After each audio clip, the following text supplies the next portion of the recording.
feel like you're running on empty, emotionally, spiritually? Like even the smallest decisions feel overwhelming, and things that once brought you joy now just drain you? Well, you're not alone, and most importantly, you don't have to stay there. In today's episode, we're diving into what emotional depletion looks like and how to gently refill your cup with soul care practices that actually nourish you.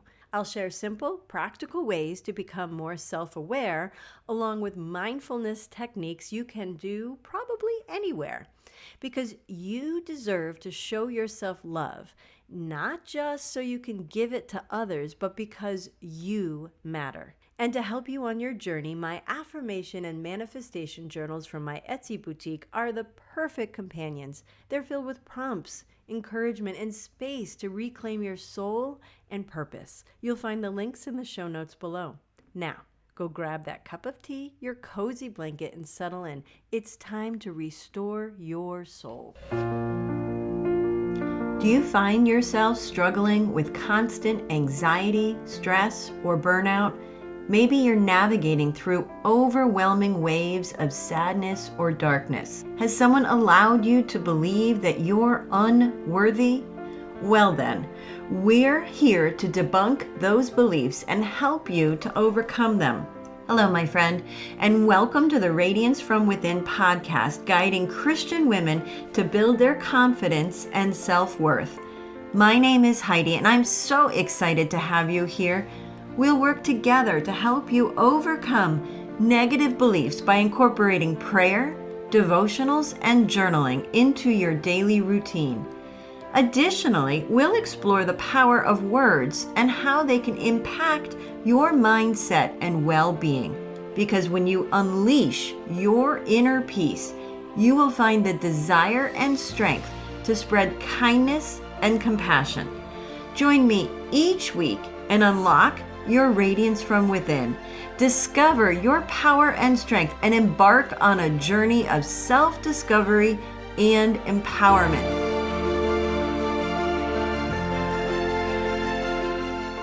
Hello, beautiful. Thank you for being here with me as we continue our mini-series on self-care and self-love. And happy Father's Day to all the dads listening today. I appreciate you. Still, not all holidays land the same for everyone, so please know you are seen and being virtually hugged. All right, let's get to it, shall we? I bet my bottom dollar that you've heard the expression, you can't pour from an empty cup. But what does that really mean at the end of the day? Well, it means you cannot give to others, whether it's your love, your attention, or your energy, until your own battery is charged, until your cup is full, even overflowing. And it's that overflow that spills outward in love and kindness and compassion.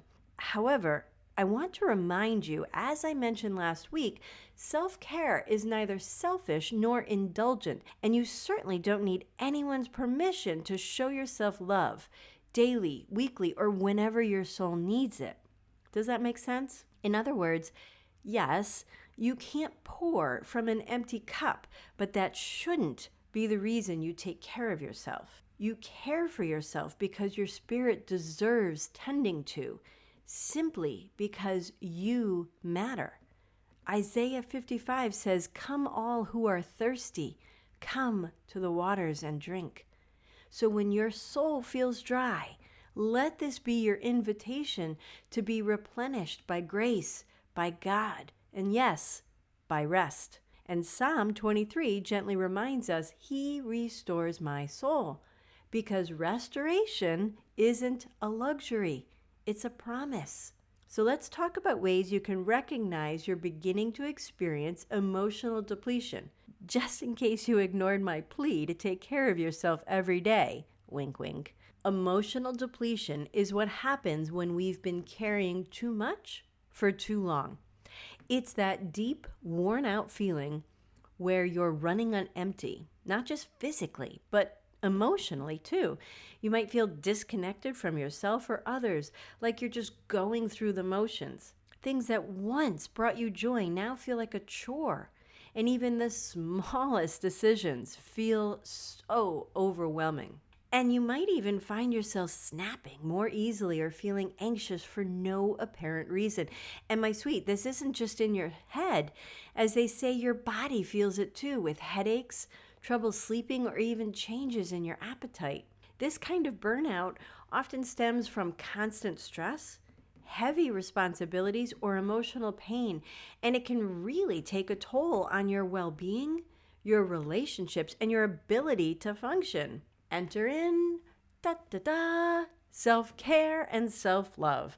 When experiencing this type of burnout, emotional self-care plays a crucial role in helping you lead a happier and more grounded life. However, for many, one of the biggest challenges is learning how to manage their emotions in a healthy way. You see, when emotions go unchecked, they can easily take over and start to affect everything, especially your relationships. The good news is that it is possible to become more in tune with your emotions. And emotional self-care helps you do just that by creating space to connect, reflect, and process what you're feeling with compassion. And when the emotional waves rise, I want you to remember this beautiful verse from Philippians chapter 4. Don't be anxious about anything.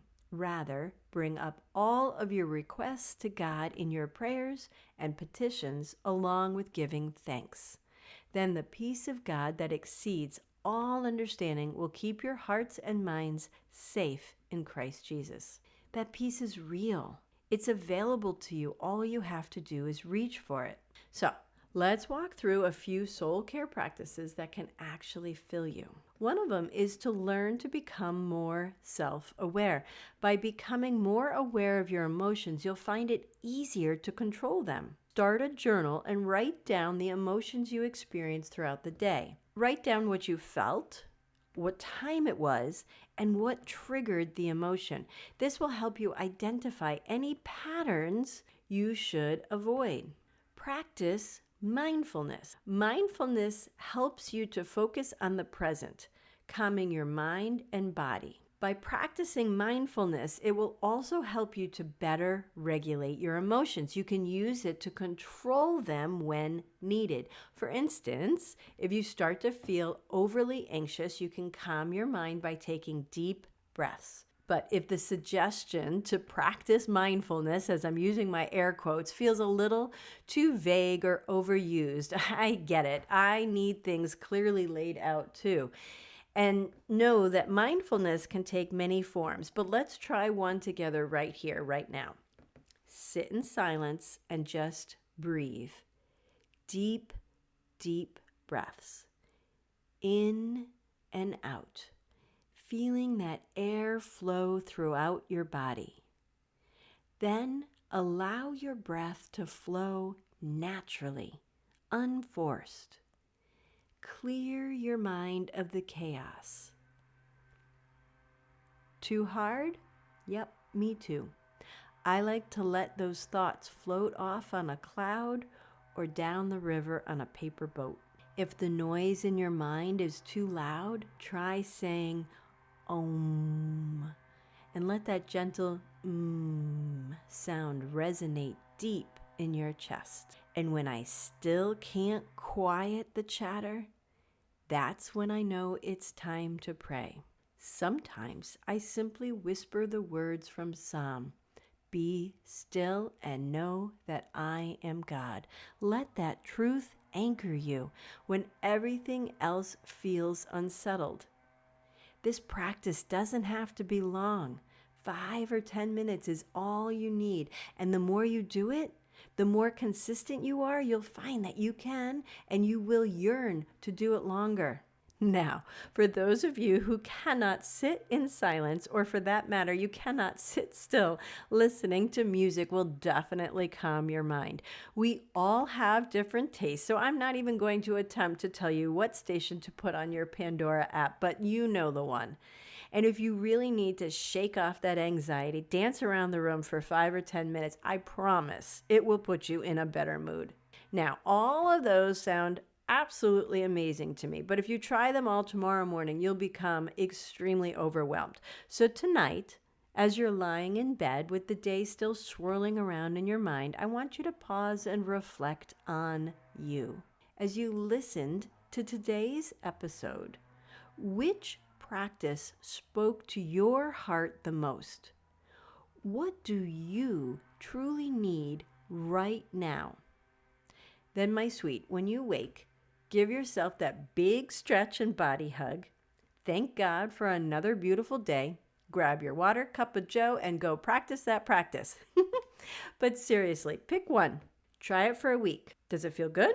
Wonderful. Then stretch it to 21 days. That's the going number for building a new habit. And when you do, loop back here and let me know which one you picked. To help you on this journey, both my affirmation and manifestation journals from my Etsy boutique make perfect companions. You'll find the links just below. Now, let's settle in for our prayer. Deep breath in and out. Father God, we thank you for all that you do for us. We thank you for the love that you give to us. Help us to show ourselves that same love. Help us allow ourselves grace and mercy, so much so that kindness pours out of our cup and onto others. Help me this week to find the best practice to release my emotional burnout without guilt and without shame.